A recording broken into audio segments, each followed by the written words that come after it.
Bismillahirrahmanirrahim. Assalamualaikum warahmatullahi wabarakatuh. Innal hamdalillah nahmaduhu wa nasta'inuhu wa nastaghfiruh wa na'udzu billahi min shururi anfusina wa min sayyiati a'malina. May yahdihillahu fala mudilla lahu wa may yudlilhu fala hadiya lahu. Asyhadu an la ilaha illallah wahdahu la syarika lahu وأشهد أن محمدا عبده ورسوله يا أيها الذين آمنوا اتقوا الله حق تقاته ولا تموتن إلا وأنتم مسلمون فإن أصدق الحديث كتاب الله وخير الهدي هدي محمد صلى الله عليه وسلم وشر الأمور محدثاتها فإن كل محدثات بدعة وكل بدعة ضلالة وكل ضلالة في النار. اللهم انفعنا بما علمتنا وعلمنا ما ينفعنا وزدنا علما. Ikhwani wa akhwati fillah rahimani wa rahimakumullahu jami'an. Pertama-tama marilah kita berdoa kepada Allah Subhanahu wa taala dengan seluruh nama-namanya yang husna dan sifat-sifatnya yang mulia. Semoga Allah Subhanahu wa taala memberikan kita taufik untuk dapat mentahqiq tauhid, merealisasikan tauhid dengan sempurna, yang dengannya Allah Subhanahu wa taala akan masukkan kita ke dalam surganya tanpa hisab dan tanpa adab. Dan kita pun berdoa kepada Allah Subhanahu wa taala dengan seluruh nama-namanya yang husna dan sifat-sifatnya yang mulia. Semoga Allah Subhanahu wa taala memberikan kemudahan bagi kita untuk mengikhlaskan setiap amalan kita. Karena tidaklah Allah Subhanahu wa taala menerima suatu amalan kecuali kita lakukan dengan penuh keikhlasan, mengharapkan ridha dari Allah Subhanahu wa taala. Ikhwani wa akhwati fillah rahimani wa rahimakumullahu jami'an. Pada pertemuan pertama ini insyaallah taala di Ma'had Ilmi di tahun ajaran yang baru ini, insyaallah kita akan membahas sebuah kitab yang ditulis oleh Syekh Muhammad bin Abdul Wahhab, seorang mujaddid abad yang ke-12. Kitab yang beliau berikan judul Kitabut Tauhid alladhi huwa haqqullahi 'alal ibad.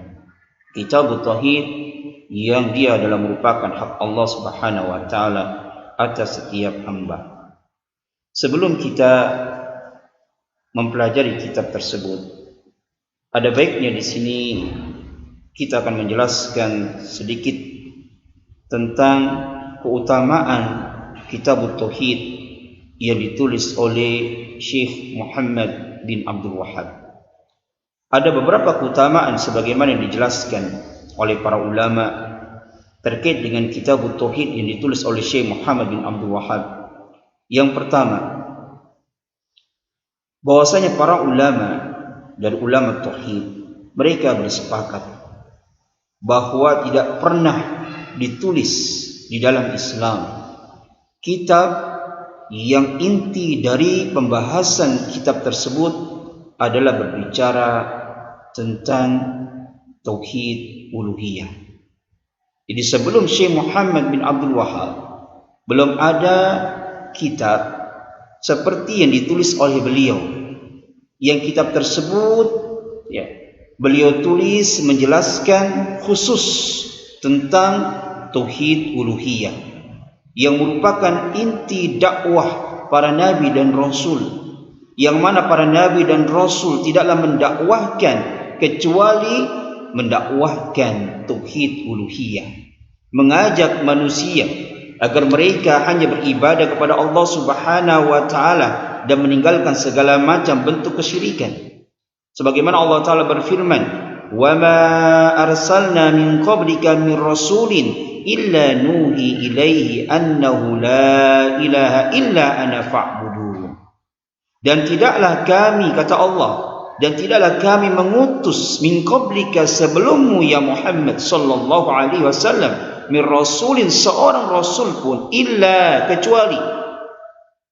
Hal ini menunjukkan pembatasan apabila ada suatu kalimat yang diawali dengan nafi, kemudian setelah itu datang isbat illa, hal ini yufidul hasar wal qasar, Allah Subhanahu wa taala berfirman, "Wa ma arsalna min qablika min rasulin illa," dan tidaklah kami mengutus sebelummu ya Muhammad sallallahu alaihi wasallam dari seorang rasul pun illa nuhi ilaihi, kecuali kami wahyukan kepadanya annahu la ilaha illa ana fa'budun, bahwasanya tidak ada sesembahan yang berhak disembah kecuali aku, kata Allah, fa'buduni, maka sembahlah aku.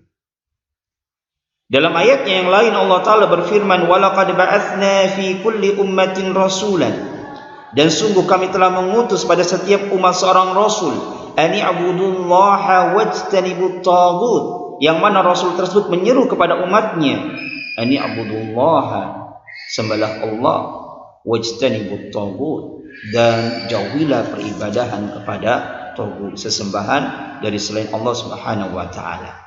Ini di antara keutamaan kitab yang akan kita bahas.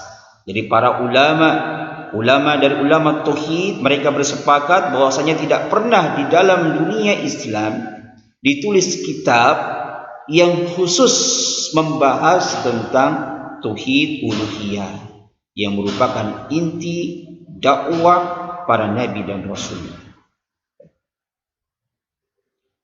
Kemudian di sini pun dijelaskan oleh para ulama, mengapa Syekh Muhammad bin Abdul Wahhab beliau mengkhususkan dalam kitabnya ini pembahasan tentang tauhid uluhiyah, menjelaskan hakikat dari peribadahan kepada Allah Subhanahu wa taala, dan pun menjelaskan yang menjadi lawannya dari kesyirikan baik besar maupun yang kecil, baik yang dapat menghapus tauhid seseorang ataupun yang mengurangi kesempurnaan tauhid seseorang. Mengapa Syekh Muhammad bin Abdul Wahhab mengkhususkan kitabnya membahas tentang tauhid uluhiyah dan perkara yang merupakan lawan dari tauhid uluhiyah, yaitu kesyirikan? Maka dijelaskan oleh para ulama, li'annahu huwallazi yudkhalu fil Islam, karena tauhid uluhiyah inilah yang memasukkan seseorang ke dalam Islam, wa yunja min adzabillah, dan tauhid uluhiyah inilah yang menyelamatkan seseorang dari azab Allah Subhanahu wa taala, yang dengannya manusia dan jin diciptakan.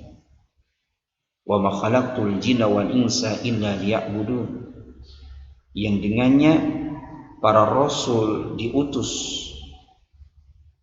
yang dengannya semua kitab-kitab Allah turunkan, yaitu menjelaskan hakikat dari tauhid uluhiyah. Ini diantara keutamaan ya kitab tauhid yang ditulis oleh Syekh Muhammad bin Abdul Wahhab. Kemudian di antara keutamaan yang lain sebagaimana yang dijelaskan oleh Syekh Shalih Al-Fauzan dalam kitab Syarah Tauhidnya I'anatul Mustafid, di dalam kitab ini qassamahu al-muallif ila abwabin bitartibin wa tafsilin lam yujad ya man sabaqa syekh ila dzalika. Jadi dalam kitab ini muallif Syekh Muhammad bin Abdul Wahhab menyusun bab-babnya dengan penyusunan yang sangat rapi dan terperinci. Di dalam kitab tauhid yang ditulis oleh Syekh Muhammad bin Abdul Wahhab ini, beliau membagi bab demi bab dan menyusun bab demi bab ini dengan susunan yang tertib, yang sangat rapi, yang antara bab yang pertama, bab kedua, bab ketiga ini saling berkaitan, dan peletakannya pun beliau memiliki suatu tujuan, tidak ngasal. Mengapa bab yang pertama yang beliau berikan judul Kitabut Tauhid ini diletakkan pada bab yang pertama ini, kok enggak diletakkan pada bab yang keempat misalnya? Mengapa bab yang kedua yang berbicara tentang fadlu tauhid, keutamaan tauhid, kok diletakkan pada bab yang kedua? Kok enggak diletakkan pada bab yang ke-10 misalnya? Mengapa bab yang ke-15 misalnya diletakkan pada bab yang ke-15, kok tidak diletakkan pada bab yang ke-30? Semua ini beliau menyusunnya dengan susunan yang rapi.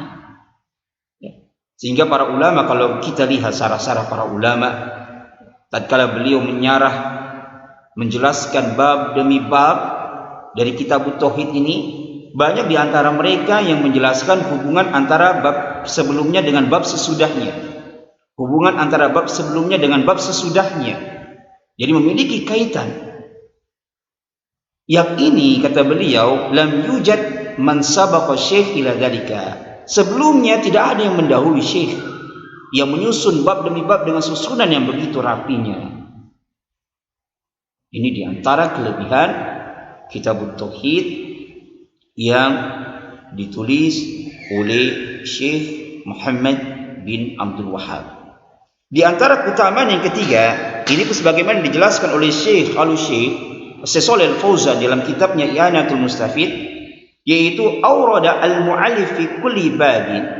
Jadi mu'allif Syekh Muhammad bin Abdul Wahhab mendatangkan pada setiap babnya ayat-ayat atau hadis-hadis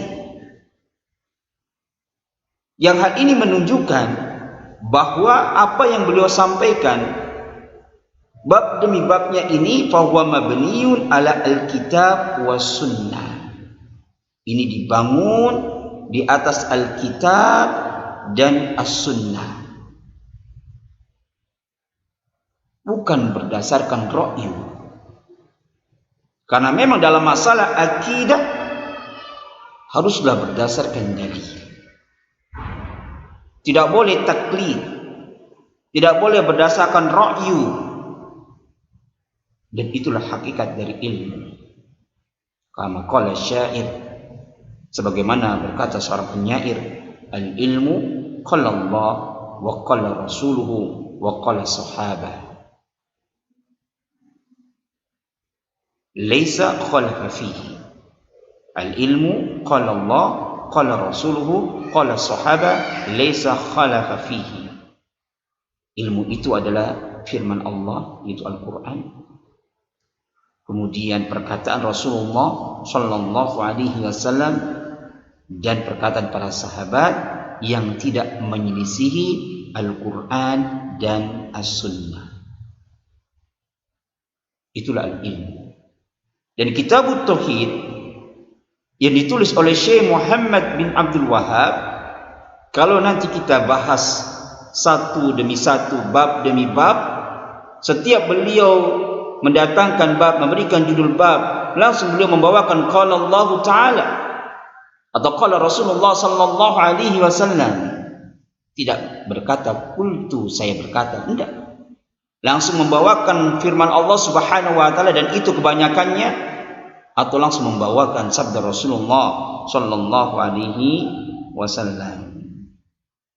Dan di sini Syekh tidaklah mendatangkan di dalam kitabnya sebuah hadis kecuali hadis-hadis yang sahih atau hadis-hadis yang hasan sanadnya, atau seandainya ada hadis yang dhaif secara sanadnya, ya, tapi secara makna sahih, dan di sana ada hadis-hadis yang menguatkan, ya, dari makna hadis-hadis yang dhaif, beberapa hadis yang dhaif yang dibawakan oleh Syekh Muhammad bin Abdul Wahhab.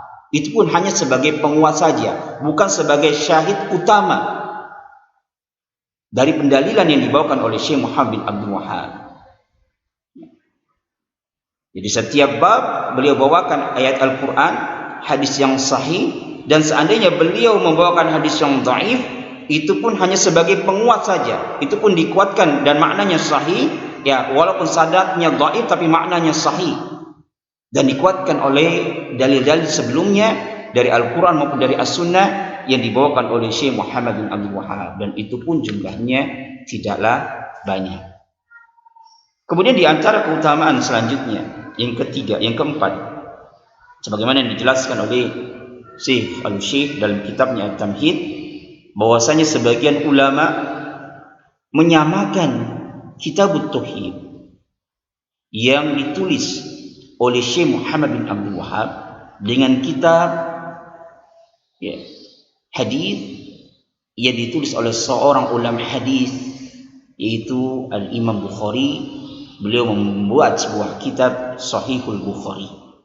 Jadi para ulama menyamakan kitab ini, itu kitab Tauhid, dengan kitabnya Sahih Bukhari yang ditulis oleh Al-Imam Bukhari.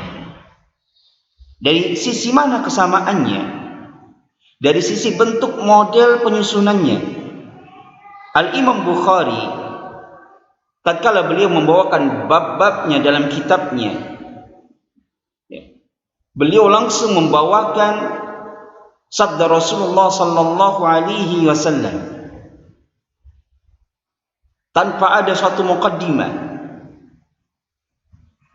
Begitu pula dengan Syekh Muhammad bin Abdul Wahhab, tatkala membawakan babnya langsung membawakan firman Allah Subhanahu wa taala tanpa diselingi dengan suatu muqaddimah.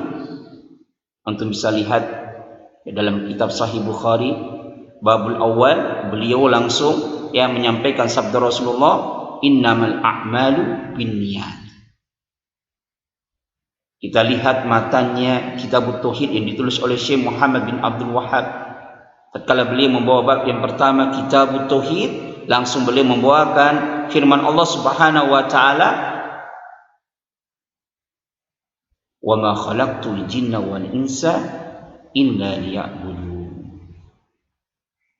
Dan ini pun sebagaimana yang dijelaskan oleh Syekh Al-Syekh dalam kitabnya At-Tamhid, menunjukkan akan adab Syekh Muhammad bin Abdul Wahhab kepada Allah Subhanahu wa taala.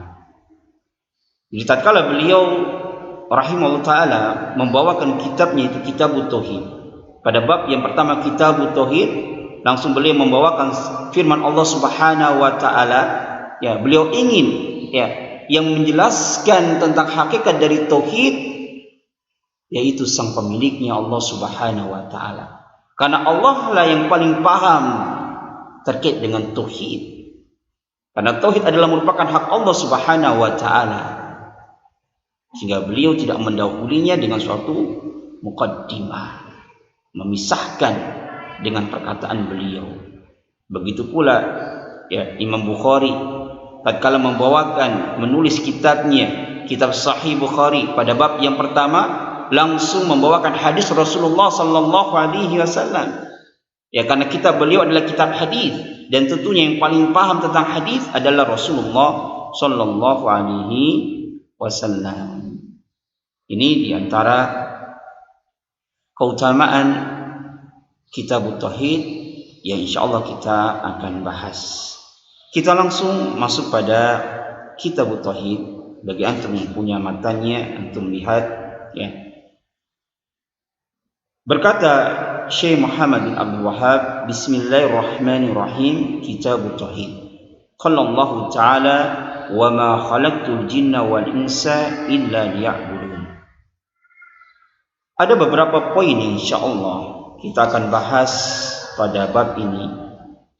Poin yang pertama adalah alasan muallif, penulis, memulai kitabnya dengan basmalah. Poin yang kedua adalah kita akan menjelaskan mengapa muallif di sini tidak memulai kitabnya dengan khutbah, dengan muqaddimah untuk menjelaskan isi kitabnya. Ini poin yang kedua. Bagaimana suatu perkara yang ma'ruf, yang sering ditanyakan oleh talabatul ilmi, sebagaimana dijelaskan oleh Syekh Al-Syekh dalam kitab At-Tamhid, mengapa kok Syekh Muhammad bin Abdul Wahhab di dalam kitab yang mulia ini kok tidak memberikan suatu muqaddimah? Beliau langsung berkata dalam kitabnya Kitab Tauhid, qala Allah Ta'ala, tanpa suatu muqaddimah yang biasa dilakukan oleh para penulis untuk menjelaskan isi dari kitab yang akan dia tulis. Mengapa di sini kok tidak dimulai kitabnya? Beliau tidak memulai kitabnya dengan khutbah, dengan muqaddimah. Nanti insyaallah kita akan jelaskan. Kemudian poin yang ketiga adalah makna dari at-tauhid. Poin yang kelima adalah pembagian tauhid. dan poin yang kelima. Jadi poin yang keempat adalah pembagian tauhid dan poin yang kelima adalah penjelasan dalil. Kita ulangi poin-poin pembahasan yang insyaallah kita akan bahas pada bab ini. Ada 5 poin. Yang pertama, alasan mu'allif memulai kitabnya dengan basmalah. Kemudian yang kedua, mengapa mu'allif tidak memulai kitabnya dengan khutbah untuk menjelaskan kitabnya ini. Kemudian poin yang ketiga adalah makna dari at-tauhid. Kemudian poin yang kelima adalah poin yang keempat adalah pembagian tauhid, dan poin yang kelima adalah penjelasan dalil. Kita masuk pada poin yang pertama, itu alasan mu'allif memulai kitabnya dengan basmalah. Sebagaimana yang dijelaskan oleh para pensarah dari kitab tauhid, bahwasanya mu'allif memulai kitabnya dengan bismillah, ini iktidaan bi kitabillahi ta'ala, dalam rangka mencontoh kitabullah ta'ala, yang mana Allah di dalam kitabullah selalu dimulai dengan bil basmalah, dengan bismillah, kecuali surat At-Taubah. Ini diantara alasan yang mengapa mu'allif memulai kitabnya dengan basmalah.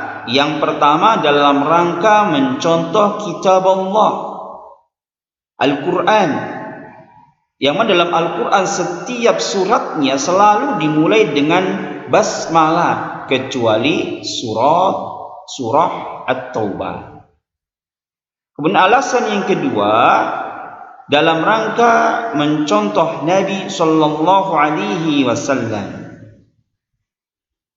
yang mana Nabi kita Muhammad sallallahu alaihi wasallam selalu memulai tulisan-tulisannya, risalah-risalahnya yang beliau kirimkan kepada raja-raja agar mereka masuk ke dalam Islam, selalu memulainya dengan basmalah.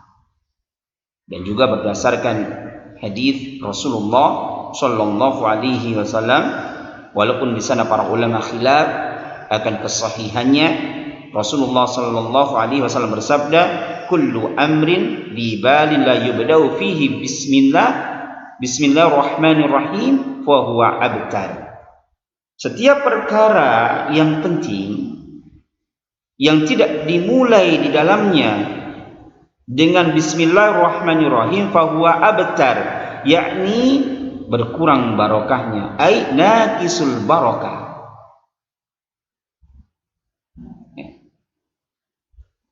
Berkurang. Adapun dalil bahwasanya Rasulullah sallallahu alaihi wasallam, di antara dalil tatkala menulis, seperti menulis perjanjian, beliau selalu memulainya dengan basmalah. Itu tatkala beliau sallallahu alaihi wasallam mengadakan perjanjian dengan orang-orang musyrikin, yaitu perjanjian Hudaybiyah. Kemudian beliau tatkala ingin menulis perjanjian tersebut, nada Aliya ibni Abi Thalib, memanggil Ali bin Abi Thalib untuk menulisnya, untuk menulis perjanjian tersebut. Faqala lahu, kemudian Rasulullah sallallahu alaihi wasallam pun berkata kepada Ali, uktub bismillahirrahmanirrahim. Ya Ali, tulislah. Itu maksudnya apa? Tulislah perjanjian tersebut bismillahirrahmanirrahim, dengan menyebut nama Allah yang Maha Pengasih lagi Maha Penyayang. Dan orang-orang musyrikin pada saat itu berkata, la na'rifu ar-Rahman illa Rahmana al-Yamama. Kami tidak mengenal Ar-Rahman kecuali Rahman al-Yamama, yaitu Nabi palsu Musailamah al-Kadzdzab. Walakin kata mereka, uktub bismika Allahumma, akan tapi tulislah bismika, dengan menyebutmu Allahumma, ya Allah. Dari hadis yang mulia ini dapat kita ambil suatu faidah. Yang pertama, bahwasanya orang-orang musyrikin mengingkari nama Allah Ar-Rahman. Dan ingat, yang mereka ingkari bukan zat Allah Subhanahu wa taala, Yang mereka ingkari adalah nama Allah Ar-Rahman, wa hum yakfuruna bir-Rahman. Sebagaimana insyaallah yang nanti kita akan jelaskan pada babnya. Jadi mereka mengingkari nama Allah Ar-Rahman, bukan mengingkari zat dari Allah Subhanahu wa taala. Apa di antara buktinya? Setelah itu mereka berkata, walakin uktub bismika Allahumma, kata mereka, bismika Allahumma. Tapi tulislah bismika dengan menyebut namamu, Allahumma ya Allah. Jadi mereka pun menetapkan akan Allah Subhanahu wa taala. Ini dalil ya bahwasanya orang-orang musyrikin yang diperangi oleh Rasulullah sallallahu alaihi wasallam, mereka pun beriman akan keberadaan Allah Subhanahu wa taala. Ini di antara alasan mengapa mu'allif memulai kitabnya dengan basmalah. Ya. Masih pada poin yang pertama, kita akan jelaskan sedikit tentang faidah memulai kitab atau memulai segala sesuatu dengan basmalah. Mengapa para ulama, di antaranya Syekh Muhammad bin Abdul Wahhab, selalu memulai kitabnya dengan basmalah? Dalam kitab Al-Usul Tsalasa, dalam kitab Kasbus Subhan, beliau selalu memulai kitabnya dengan basmalah. Dan mengapa kita selalu disunnahkan oleh Rasulullah sallallahu alaihi wasallam tatkala melakukan suatu aktivitas yang baik, disunnahkan untuk membaca basmalah. Mau makan, baca bismillah. Mau minum, baca bismillah. Mau tidur, baca bismillah. Semuanya diawali dengan bismillah. Apa faedahnya? Ya, dijelaskan di sini, ibtada al-muallif kitabahu bil basmalah li faidataini. Ibtada al-muallif kitabahu bil basmalah li faidataini. Jadi muallif Syekh Muhammad bin Abdul Wahhab memulai kitabnya dengan bismillah. Ini ada dua faidah. Apa itu? Yang pertama, al-isti'anatu billah, dalam rangka meminta tolong kepada Allah Subhanahu wa taala. Li'anna harfal jar al-ba fi bismillah, karena huruf jar, yaitu huruf jar al-ba pada lafaz bismillah, bi ini adalah huruf jar. Maknanya adalah lil isti'anah, untuk meminta pertolongan. Jadi huruf jar al-ba, kalau kita belajar ilmu nahwu, ya ini memiliki beberapa faidah. Di antaranya adalah lil isti'anah. Seperti kita mengatakan, ya, misalnya qata'tu at-tufah bisikin, katabtu ad-darsa bil qalam. Ya, katabtu ad-darsa bil qalam. Saya menulis pelajaran bil qalam. Al-ba di sini adalah apa? Lil isti'anah. Begitu pula pada kalimat bismillah. Ba di sini adalah lil isti'anah, dalam rangka meminta pertolongan. Jadi tatkala kita menulis sebuah kitab, kita awali dengan bismillah. Atau kita melakukan suatu aktivitas, belajarkah, kita awali dengan bismillah. Ini hakikatnya di antara faidahnya adalah kita meminta tolong kepada Allah Subhanahu wa taala. Ini faidah yang pertama. Kemudian yang kedua adalah at-tabarruku fil bada'ati bismillah, untuk bertabaruk, mengharapkan berkah, meminta barokah dengan mendahului ya penulisan tersebut, kalau berupa tulisan yang kita lakukan dengan lafaz yang mulia Allah Subhanahu wa taala. Kita sebut nama Allah di awal setiap aktivitas kita. Di antara faedahnya adalah litabarruk, dalam rangka kita mengharapkan barokah, kebaikan yang banyak kepada Allah Subhanahu wa taala, dan dalam rangka kita meminta tetapnya kebaikan tersebut. Sehingga Kalau seseorang benar-benar merenungi dua faedah ini, maka tatkala dia mengucapkan bismillah dalam setiap aktivitas yang baik yang dia lakukan, bukan hanya sekedar ucapan di lisan saja seperti adat kebiasaan. Tapi kalau dia benar-benar memahami dua faedah ini, dia akan benar-benar meresapi. Tatkala kita ingin makan, kita baca bismillah, maka hakikatnya, ya Allah, tolonglah saya di dalam saya memakan makanan ini, dan berilah saya kebaikan yang banyak, dan tetapkanlah kebaikan tersebut. Tatkala kita ingin belajar, baca bismillah, bismillah, kita belajar. Maka hakikatnya kita mengatakan, ya Allah, tolonglah saya di dalam saya belajar ini, dan berikanlah saya barokah yang banyak, dan seterusnya dan seterusnya. Jadi tatkala kita melakukan suatu aktivitas, kita memulainya dengan bismillah, maka hakikatnya kita meminta tolong kepada Allah Subhanahu wa taala. Karena siapa kita? La haula wala quwata illa billah. Kita adalah manusia, makhluk yang lemah. Khuliqal insanu dha'ifa. Tidaklah mungkin kita bisa melakukan suatu aktivitas, baik aktivitas ibadah maupun aktivitas yang lainnya, kecuali dengan pertolongan dari Allah Subhanahu wa taala. Dan tatkala kita membaca bismillah di awal setiap pekerjaan kita, selain kita meminta tolong kepada Allah Subhanahu wa taala, kita meminta barokah, kebaikan yang banyak dari setiap apa yang kita kerjakan. Ini diantara faidah yang mengapa kita atau mu'alif memulai kitabnya dengan basmalah.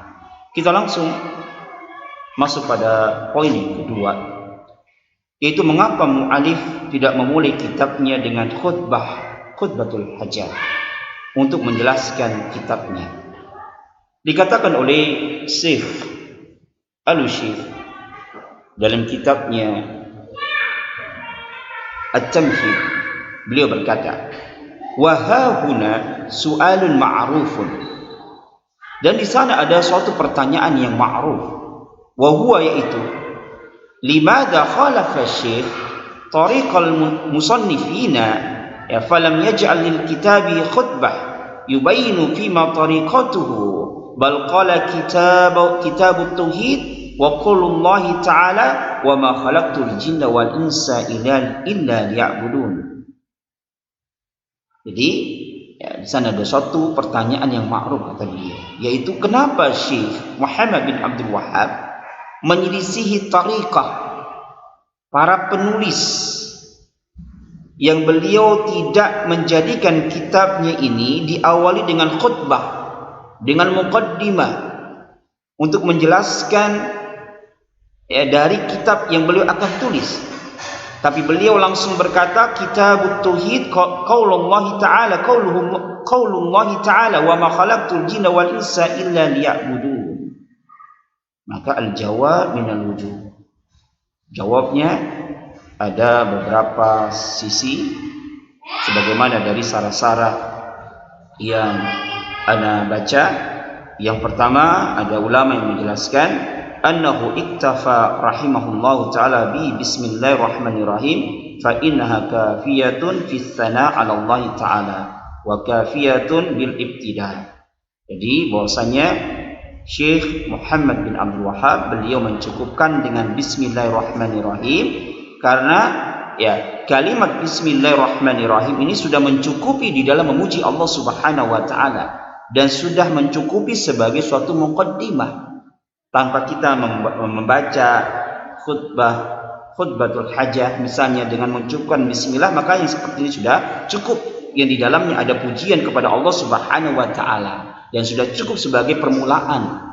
Ya, ini penjelasan sebagian para ulama.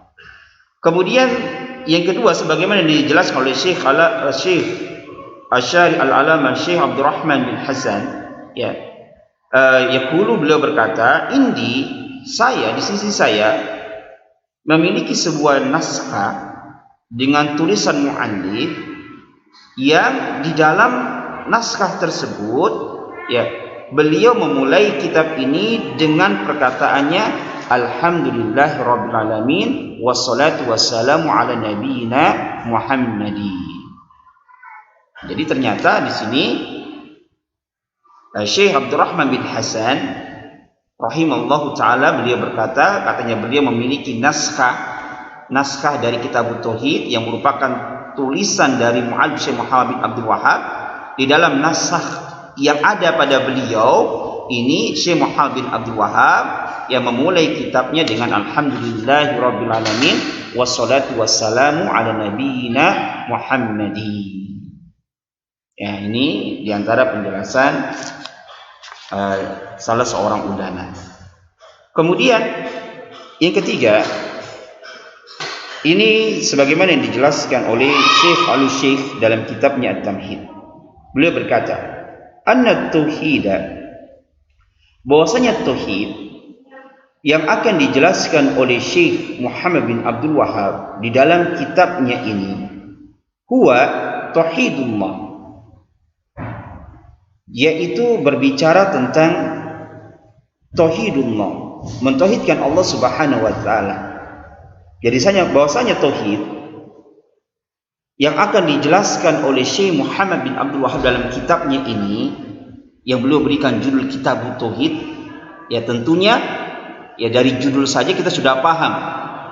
Berarti buku tersebut akan membahas masalah tauhid, dan tauhid di sini adalah tauhidullah Subhanahu wa taala. Berbicara tentang mentauhidkan Allah Subhanahu wa taala. Wa tauhidullah qad bayyanahu Allah fil Qur'an. Dan terkait dengan penjelasan tauhidullah, mentauhidkan Allah Subhanahu wa taala, sungguh telah Allah jelaskan di dalam Al-Qur'an.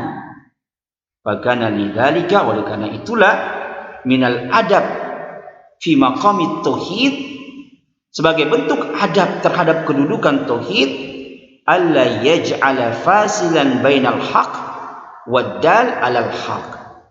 Jadi beliau tidak menjadikan suatu pemisah bainal haq, antara al-haq maksudnya adalah tauhidullah.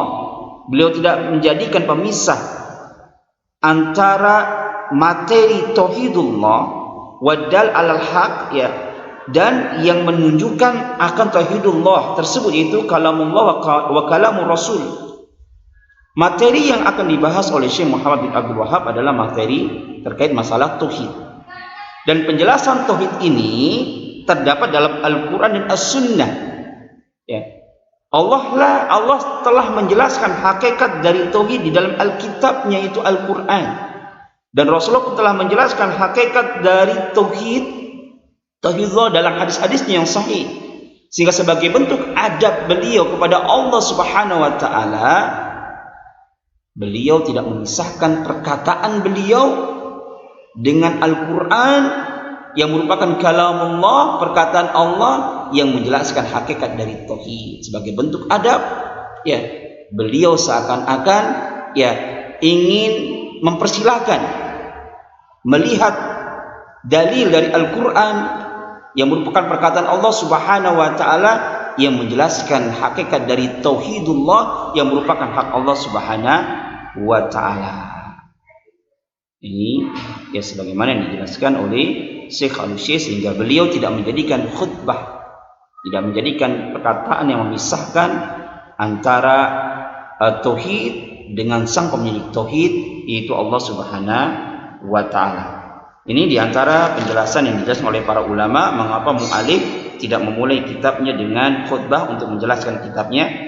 Kita ulang sekali lagi, ada beberapa penjelasan dari para ulama. Yang pertama, ada yang menjelaskan bahwasanya Syekh Muhammad bin Abdul Wahhab mencukupkan dengan Bismillahirrahmanirrahim, karena pada kalimat Bismillahirrahmanirrahim ini sudah cukup sebagai bentuk pujian kepada Allah Subhanahu wa taala dan sudah cukup sebagai bentuk permulaan. Kemudian yang kedua, sebagaimana dijelaskan oleh Abdurrahman bin Hasan rahimahullah taala, ya, bahwasanya beliau memiliki naskah yang merupakan tulisan dari Syekh Muhammad bin Abdul Wahhab, bahwasanya di dalam kitabnya itu Syekh Muhammad bin Abdul Wahhab memulainya dengan memuji Allah Subhanahu wa taala dan bersolawat kepada Nabi Muhammad sallallahu alaihi wasallam. Kemudian sebagaimana pula yang ketiga yang dijelaskan oleh Syekh Al-Utsaimin dalam kitabnya At-Tamhid, yaitu sebagai adab kepada Allah Subhanahu wa taala. Beliau tidak menjadikan perkataannya memisahkan antara tauhid dengan sang pemilik tauhid, yaitu Allah Subhanahu wa taala.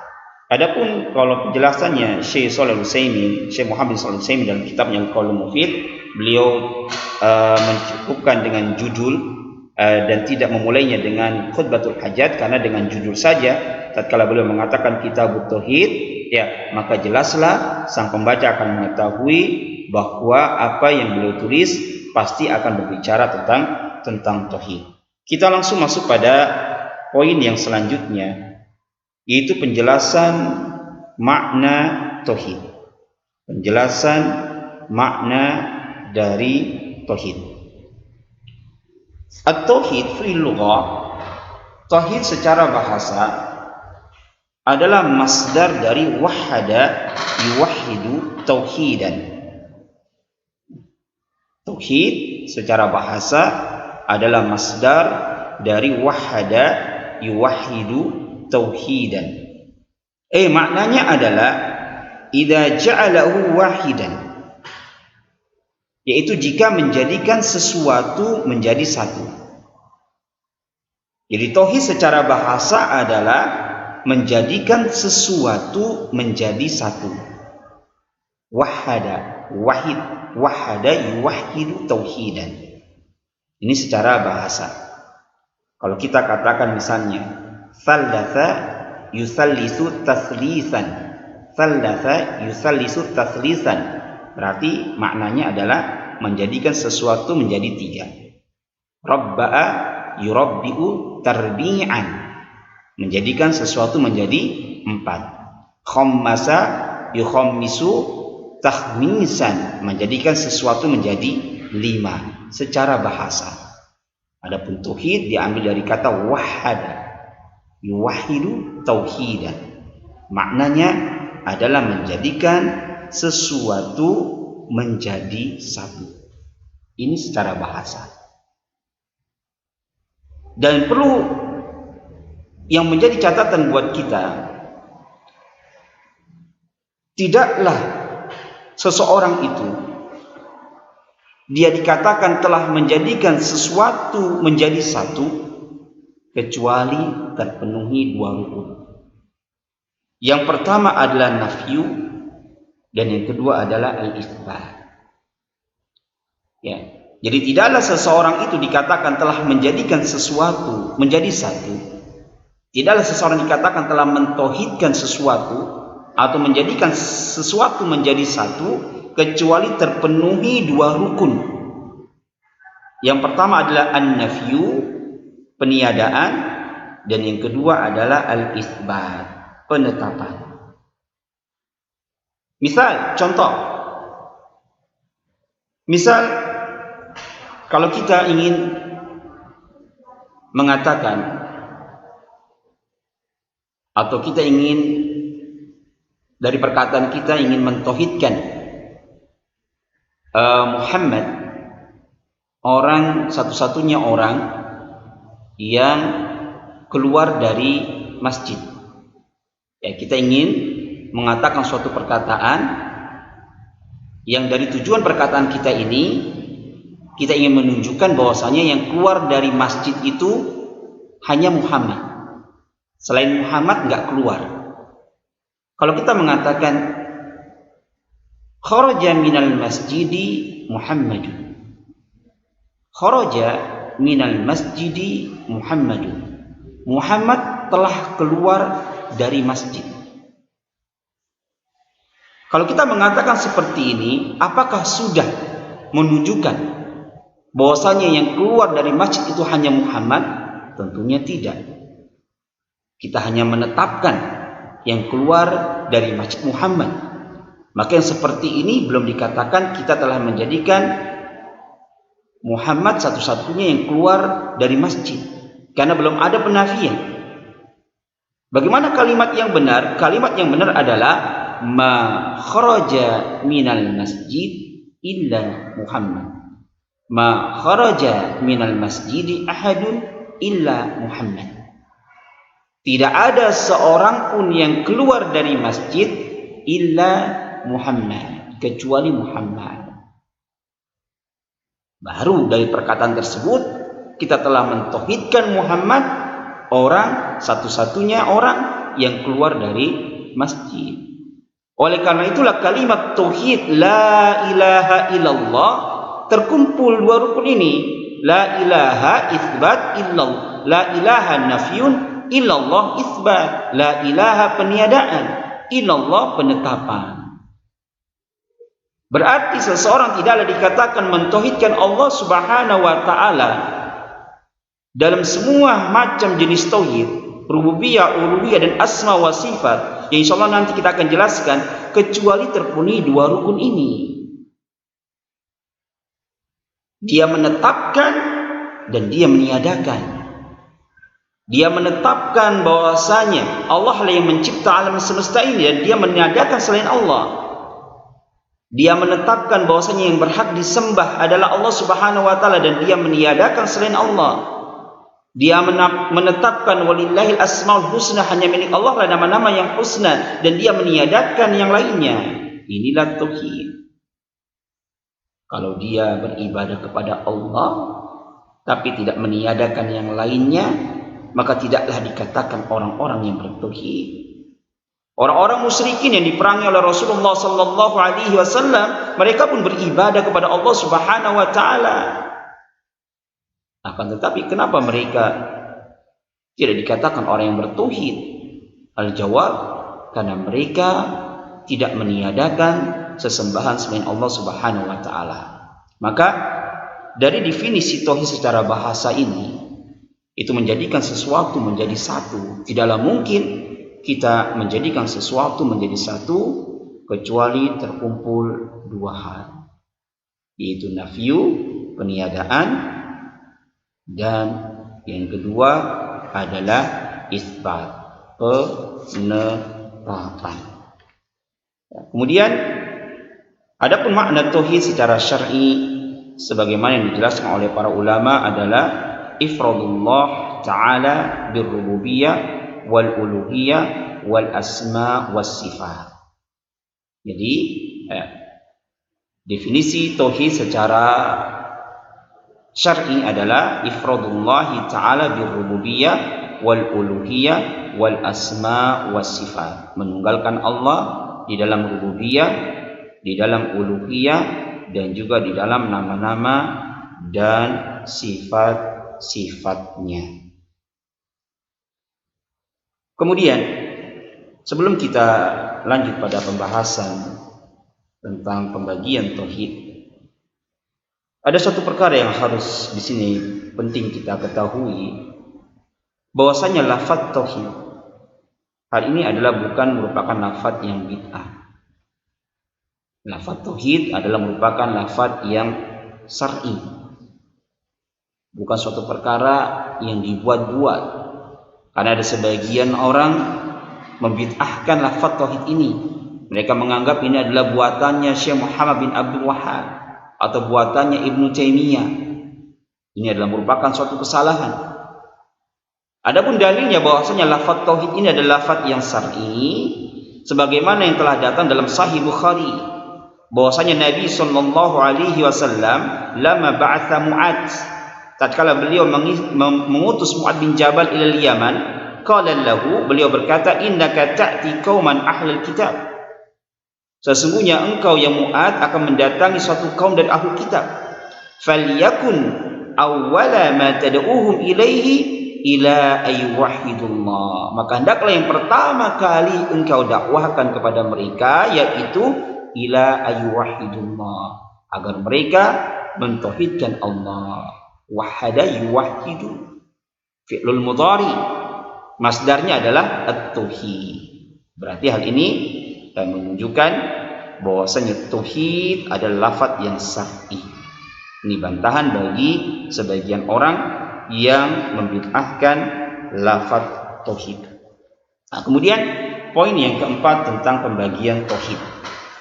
Yanqasimu at-tauhidu ila thalathati anwa'. Jadi para ulama berdasarkan dalil-dalil yang ada membagi tauhid terbagi menjadi 3 macam. Yang pertama adalah tauhidur rububiyah. Yang pertama adalah tauhidur rububiyah. Insyaallah ini antum dan antuna sudah memahaminya, tapi tidak salahnya kita sedikit kembali menjelaskan hakikat dari tauhid rububiyah, tauhid uluhiyah dan tauhid al-asma wa sifat. Ya. Kita jelaskan jenis tauhid yang pertama yaitu tauhidur rububiyah. Apakah makna dari tauhid ar-rububiyah? Maknanya adalah ifradullahi ta'ala bi af'alihi, yaitu menunggalkan Allah Subhanahu wa taala bi af'alihi, di dalam perbuatan-perbuatannya. Wa af'alullah katsirah, dan perbuatan-perbuatan Allah itu sangatlah banyak. Di antaranya mencipta, memberikan rezeki, menghidupkan, mematikan, mengatur alam semesta, menguasai, memberikan manfaat, memberikan mudarat, menurunkan hujan, menumbuhkan tanam-tanaman. Ini semuanya adalah termasuk dari perbuatan-perbuatan Allah Subhanahu wa taala. Dan dalil yang menunjukkan akan tauhid rububiyah ini sangatlah banyak. Di antaranya adalah firman Allah Subhanahu wa taala dalam surah Al-Fatihah, alhamdulillahi rabbil alamin. Segala puji hanyalah milik Allah Rabbil alamin, Rabb semesta alam, pencipta, pengatur, penguasa. Dan juga firman Allah Subhanahu wa taala dalam surah Al-A'raf, ala lahul khalq wal amru. Ketahuilah hanya milik Allah lah penciptaan dan perintah. Dan juga firman Allah Subhanahu wa taala dalam surah Al-Imran ayat 189, Allah taala berfirman, walillahi mulkus samawati wal ard, dan hanya milik Allah lah langit dan bumi. Allah lah yang menguasainya. Ini tauhid rububiyah. Firman Allah pula, wa ma khalaqtul jinna wal insa illa liya'budun. Wa ma khalaqtu, dan tidaklah aku ciptakan jin dan manusia. Ini pun tauhid rububiyah dan juga masuk ke dalam tauhid, dalil tauhid untuk dalil tauhid uluhiyah. Wa ma khalaqtul jinna wal insa illa liya'budun bisa digunakan pendalilan akan tauhid rububiyah Allah dan juga tauhid uluhiyah bagi Allah Subhanahu wa taala. Kemudian pembahasan tauhid rububiyah ini yang perlu kita camkan bahwasanya tauhid rububiyah, ya, orang yang menetapkannya la yakun musliman. Wahadan man aqrabi wahda la yakun musliman. Jenis tauhid ini, tauhid rububiyah, barang siapa yang menetapkan tauhid rububiyah saja, la yakunu musliman, tidaklah dia dikatakan seorang muslim. Jadi tidak cukup seorang itu dikatakan muslim jika dia hanya sekedar mentauhidkan Allah dalam rububiyah. Tidaklah cukup dikatakan dia seorang muslim. Dia meyakini bahwasanya yang mencipta alam semesta adalah Allah, yang menguasai adalah Allah. Dia yakini ini, tapi dia minta kepada selain Allah, datang ke kuburan, minta kepada para wali. Maka orang yang seperti ini tidaklah dikatakan muslim. Li'annahu qad aqarra bihi al-kuffar. Karena ternyata tauhid rububiyah ini pun telah ditetapkan oleh orang-orang kufar yang diperangi oleh Rasulullah sallallahu alaihi wasallam. Ternyata mereka pun menetapkan tauhid rububiyah. Allah Ta'ala berfirman, "Wala in sa'altahum man khalaqas samawati wal arda la yaqulanna Allah." Dan jika mereka ditanya, yaitu orang-orang kufar ditanya, "Wala in sa'altahum," dan jika engkau bertanya kepada mereka ya Muhammad, kepada orang-orang kufar, "Man khalaqas samawati wal arda," siapakah yang menciptakan langit dan bumi? La yaqulanna Allah, niscaya mereka akan mengatakan Allah. Dalam firman-Nya yang lainnya yaitu surat Yunus, Allah Taala berfirman, "Qul may yarzuqukum minas sama'i wal ard." Katakanlah ya Muhammad kepada mereka, siapakah yang memberikan kalian rezeki dari langit dan bumi? Amma yamliku sama wal absar, dan siapakah yang memiliki pendengaran dan penglihatan? Wa man yukhrijul hayya minal maiti, dan siapakah yang mengeluarkan yang hidup dari yang mati? wa yukhrijul maita minal hayy, dan yang mengeluarkan yang mati dari yang hidup, wa may yudabbirul amra, dan siapakah yang mengatur semua perkara, fasayaqulunallah, maka mereka akan mengatakan Allah. Faqul afala tattaqun, maka katakanlah kepada mereka ya Muhammad, afala tattaqun, kalau begitu kenapa kalian enggak bertakwa kepada Allah? Kenapa kalian tidak mentauhidkan Allah, takut kepada Allah Subhanahu wa taala? Dan banyak sekali dari ayat-ayat yang Allah mengabarkan bahwasanya orang-orang musyrikin mereka menetapkan bahwa Allah lah sang pencipta, sang pemberi rizki, menghidupkan, mematikan, wa ma hadza la yakunu muslimina. Akan tetapi walaupun mereka menetapkan rububiyah bagi Allah, la yakununa muslimina, mereka belumlah dikatakan seorang muslim. Dimada? Kenapa? Li'annahum lam ya'tu bin na'i tsani, dikarenakan mereka tidak mendatangkan jenis tauhid yang kedua, yang merupakan inti dakwah para nabi dan rasul, yaitu tauhidul uluhiyah. Tauhid uluhiyah. Jenis yang kedua dari 3 jenis tauhid yang dijelaskan oleh para ulama berdasarkan dalil-dalil yang ada adalah tauhidul uluhiyah. Tauhid uluhiyah. Apa itu tauhid uluhiyah?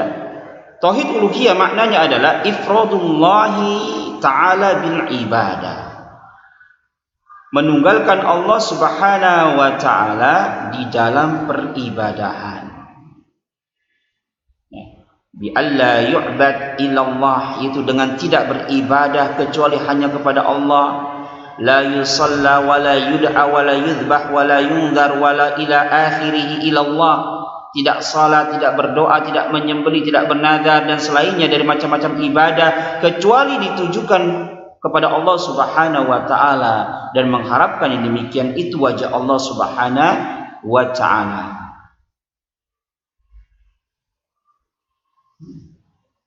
Dalilnya firman Allah Subhanahu wa taala, dalil yang sangat tegas yang semua kaum muslimin pun menghafalnya. Allah berfirman dalam surah Al-Fatihah ayat 5, iyyaka na'budu wa iyyaka nasta'in. Hanya kepadamu ya Allah na'budu, kami beribadat, wa iyyaka nasta'in, dan hanya kepadamu ya Allah kami meminta pertolongan. Ini yufidul hasar wal qasar, menunjukkan pembatasan. Iyyaka domir munfasil fi mahali nasbin maf'ulun bih. Na'budu fi'lun wa fa'il. Maf'ul bih seharusnya letaknya jatuh setelah fi'il dan fa'il, tapi ini didahulukan. Dalam kaidah dalam bahasa Arab, apabila ada suatu kata yang seharusnya di belakang dia dikedepankan, maka memberikan faedah pembatasan, sehingga kita memberikan makna firman Allah, iyyaka na'budu, hanya kepadamu ya Allah kami beribadah, wa iyyaka nasta'in, dan hanya kepadamu ya Allah kami memohon pertolongan. Dan juga firman Allah Subhanahu wa taala, wa ma khalaqtul jinna wal insa illa liya'budun, dan tidaklah aku menciptakan jin dan manusia illa liya'budun, kecuali agar mereka beribadah kepadaku. Liya'budun ay liwahiduni, agar mereka mentauhidkan Allah, sebagaimana ditafsirkan oleh para ulama, di antaranya adalah Ibnu Abbas. Dan ayat ini pun menunjukkan akan pembatasan. Ya. Didahului oleh huruf ma nafyun, kemudian illa itsbah yufidul hasr. Oleh karena itulah Syekh Al-Syekh dalam kitabnya At-Tamhid memberikan makna ayat ini, ya, ini khalaqtul jinna wal insa li ghayatin wahidatin. Sesungguhnya aku itu Allah Subhanahu wa taala yang menciptakan jin dan manusia li ghayatin wahidatin. Hiyal ibadah duna masiwahu, yaitu ibadah bukan untuk yang lainnya. Dan tauhid inilah, tauhid uluhiyah inilah yang menjadi pertentangan bainar rusul wal umam, di antara para rasul dan umat-umat mereka. Adapun jenis tauhid yang pertama tidak ada pertentangan di dalamnya. Umat-umat manusia mereka menetapkannya bahwasanya Allah adalah sang pencipta, sang penguasa. Yang jadi inti permasalahan antara para rasul dengan umatnya adalah tauhid uluhiyah, mengesahkan Allah dalam ibadah. Camkan di sini, mengesahkan Allah dalam ibadah, bukan hanya sekedar ibadah saja, bukan hanya kita sekedar beribadah hanya kepada Allah Subhanahu, bukan hanya sekedar ibadahnya saja, bukan, tapi mengesahkan Allah dalam ibadah dan tidak beribadah kepada Allah. Kalau beribadah kepada Allah tidak cukup. Dia beribadah kepada Allah, tapi juga beribadah kepada selain Allah. Ini nggak cukup, tidaklah dikatakan tauhid. Sebagaimana sudah kita jelaskan tadi, harus ada nafyu, harus ada itsbat. Dan orang-orang musyrikin yang diperangi oleh Rasulullah Sallallahu Alaihi Wasallam, mereka pun beribadah kepada Allah Subhanahu Wa Taala. Mereka menjalankan syariat Nabi Ibrahim Alaihissalam. Mereka ada yang bernazar kepada Allah. Mereka berkurban untuk Allah, mereka haji. Dalam sebuah hadis, Nabi SAW pernah berkata kepada Husain. Beliau berkata, Husain seorang sahabat yang mulia yang sebelumnya, tatkala beliau masih dalam keadaan kafir, Nabi SAW qala Nabi SAW li Husain, kepada Husain, kam ilahan ta'budu ya Husain, berapa ilah, berapa sesembahan yang engkau sembah. Ini dalil pula bahwasanya ilah di sini bermakna ma'bud, bukan khaliq. Nanti insyaallah kita akan jelaskan pada bab yang kelima, tafsirut tauhid wa syahadati alla ilaha illallah. Rasulullah Sallallahu Alaihi Wasallam berkata kepada Husain, kam ilahan ta'budu, berapa sesembahan yang engkau sembah? Qala, maka Husain berkata, sab'atan, ada 7. Luar biasa. Husain sebelum Islamnya memiliki 7 sesembahan. Kemudian beliau berkata, sittatan fil ardi wa wahidan fis sama. 6 sesembahan di bumi dan 1 sesembahan di langit. Ini diantara dalil yang dibawakan oleh Ibnu Qudamah dalam kitabnya Lum'atul I'tiqad, yang menunjukkan bahwasanya Allah fis sama, Allah berada di atas langit. Yang berdalil dengan hadis yang mulia ini. Dan ini pun dalil bahwasanya ternyata orang-orang musyrikin pun beribadah kepada Allah Subhanahu wa taala. Beliau berkata, sab'atan, ada 7 sesembahanku, 6 di bumi dan 1 di langit. Qala, kemudian Rasulullah Sallallahu Alaihi Wasallam pun berkata kepadanya, man li raqbatika wa rahbatika, dari sesembahanmu yang 7 itu, ya, siapa yang paling engkau berharap dengannya dan yang paling engkau takut kepadanya? Siapa di antara sesembahan yang 6 di langit, yang 6 di bumi, yang 1 di langit, maksudnya adalah Allah Subhanahu wa taala, di antara 7 sesembahan ini, siapa yang paling engkau mengharap dan paling engkau takut? Qala, maka Husain berkata, alladzi fis sama, sesembahanku yang ada di langit. Siapa maksudnya? Allah Subhanahu wa taala. Maka berkatalah Nabi kita Muhammad Sallallahu Alaihi Wasallam, fatruk as-sittah wa'bud alladzi fis sama. Tinggalkanlah sesembahanmu yang 6 itu, wa'bud, dan sembahlah alladzi fis sama, sesembahanmu yang berada di atas langit, yaitu Allah Subhanahu wa taala. Ini makna dari tauhid uluhiyah, mengesahkan Allah dalam ibadah. Bukan hanya sekedar beribadah kepada Allah. Karena banyak dari orang-orang yang menyandarkan diri mereka kepada Islam, mereka pun beribadah kepada Allah. Mereka sholat, bahkan mereka haji setiap tahun, rajin umrah, tapi minta-minta ke kuburan Nabi, minta-minta kuburan para wali, maka hakikatnya orang-orang yang seperti itu tidaklah mentauhidkan Allah Subhanahu wa taala di dalam tauhid uluhiyah. Ya, mungkin ini dulu yang bisa kita sampaikan. Insyaallah pada pertemuan yang akan datang kita lanjutkan kajian kita. Apabila ada benarnya, maka semata-mata semua ini datangnya dari Allah Subhanahu wa taala, dan apabila ada salahnya, maka semata-mata datangnya dari diri saya pribadi dan dari syaitan, dan saya beristighfar kepada Allah Subhanahu wa taala. Wa akhiru da'wana alhamdulillahirabbil alamin. Subhanahu wa bihamdika asyhadu an la ilaha illa anta astaghfiruka wa atubu ilaik. Assalamualaikum warahmatullahi wabarakatuh.